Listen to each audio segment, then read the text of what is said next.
On Global eTraining, you will find nearly 100 hours of Civil 3D content. If we look in the advanced workflows, you can see there's a number of modules in here, including GIS for Civil 3D, InfraWorks for Civil 3D round trip, sub-assemblies and assemblies, and a survey database setup. And then you've also got vehicle tracking for those of you using vehicle tracking on top of Civil 3D. In terms of core training, if you come into latest versions, you will see your two main courses here.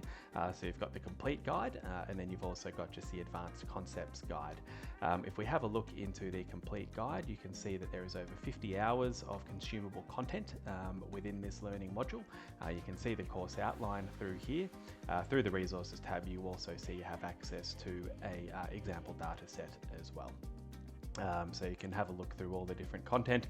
If we come into one of the modules, so I'm in the surface analysis module here, you'll see in terms of the actual learning materials, there is a PDF guide that is downloadable, which you can use to work through this module.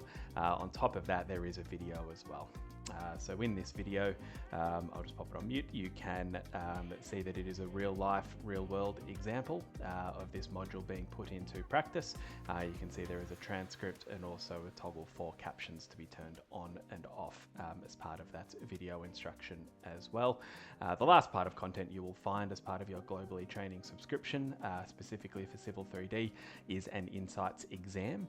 So what this allows you to do is create a customized learning pathway. So the exam will take around 15 to 30 minutes, and it will then develop this customized learning pathway for you.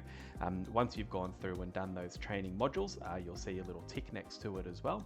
And you can have a look through here at all of your historical results. You can notify other team members, all these sorts of things in terms of your results. So that's a great way just to improve on the areas where you need to.